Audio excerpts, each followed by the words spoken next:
தமிழக வெற்றி கழகத்தின் தலைவர் தளபதி அவர்களின் சொல்லுக்கிணங்க உலக பட்டினி தினத்தை முன்னிட்டு தென் சென்னை தெற்கு மாவட்டம் சார்பாக இன்று மதிய உணவு பரிமாறப்பட்டது. இதேபோல் தமிழ்நாடு முழுக்க 234 தொகுதிகளிலும் மாவட்ட தலைவர்கள், அணி தலைவர்கள், நகரம், ஒன்றியம், கிளை, தொகுதி பொறுப்பாளர்கள், கிளை நிர்வாகிகள் அனைவரும் காலை உணவு, மதிய உணவு என்று அவர்களுக்கு சக்திக்கு ஏற்ப இன்று ஒரு நாள் உணவு அளித்துக் கொண்டிருக்கிறார்கள். அது மட்டுமல்லாமல் தளபதி விலையில்லா விருந்தகம் பல வருடங்களாக 23 இடங்களில் தினசரி காலை உணவு வழங்கப்பட்டு கொண்டிருக்கிறது.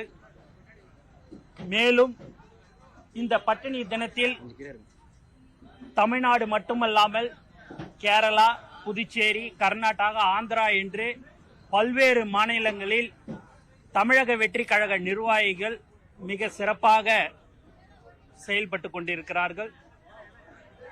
மேலும் இன்று தமிழகம் முழுவதும் 234 தொகுதியில் சுமார் இன்று மட்டும் பயனாளிகளுக்கு 3 லட்சத்திலிருந்து ஒரு 3.5 லட்சம் அளவிற்கு இன்று உணவு வழங்கப்படுகிறது என்பதை இந்த நேரத்தில் தமிழக வெற்றி கழகம் சார்பாக மனமார்ந்த செய்த மாவட்ட தலைவர்கள், அணி தலைவர்கள், நகரம், ஒன்றியம், கிளை, தொகுதி பொறுப்பாளர்கள் எல்லோருக்கும் இந்த நேரத்தில் தளபதி சார்பாக மனமார்ந்த வாழ்த்துக்களையும் நன்றியும் இந்த நேரத்தில் நான் தெரிவிச்சுக்கிறேன்.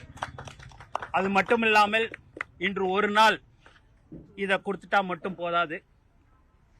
தளபதியுடைய அறிவுறுத்தலின்படி வருங்காலங்களில் தமிழக வெற்றி கழக நிர்வாகிகளுடைய வீட்டில் திருமணங்கள், காது குத்தல் என்று பல்வேறு நிகழ்ச்சிகள் நடைபெறும்.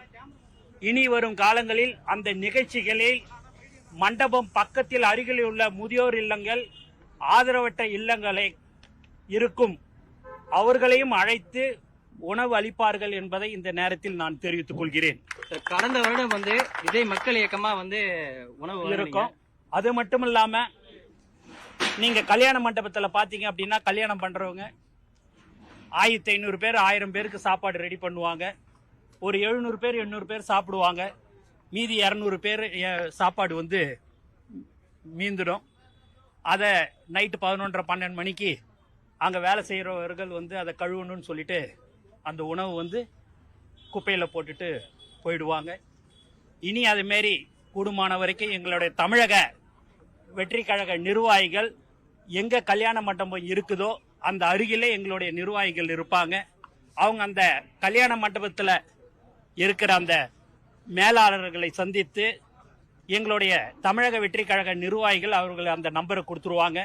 அப்படி அந்த மாதிரியான சாப்பாடு உணவு மீறுது அப்படின்னு சொன்னால் அவங்களுக்கு அதை ஃபோன் பண்ணி சொன்னால் அவங்க நேரடியாக அதை பார்சல் பண்ணி முதியோர் இல்லங்கள், ஆதரவற்ற இல்லங்களுக்கு எடுத்துட்டு போய் கொடுப்பாங்க என்பதையும் இந்த நேரத்தில் நான் தெரிவிச்சுக்கிறேன்.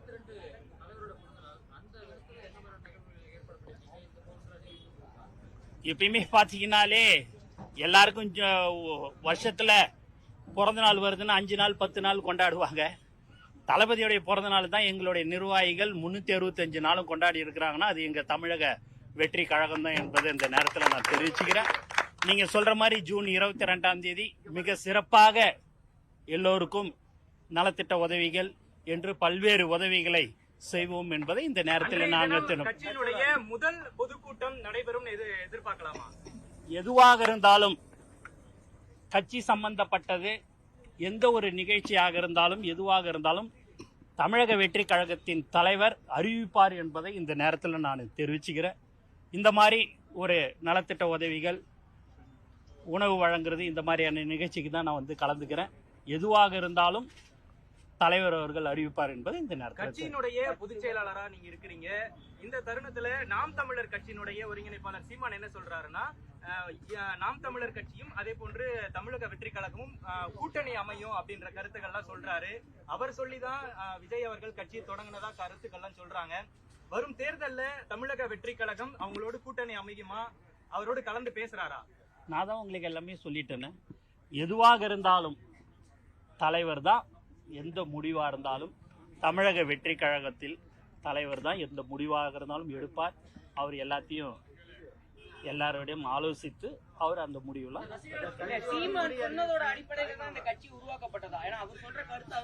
நன்றி சார். அறிக்கைகள் அப்படின்னு இல்லாம முழு நேர பொது வெளியில அரசியல்வாதியா எப்ப சார் பார்க்கலாம் வந்து விஜய் சார்? நன்றி வரேங்க.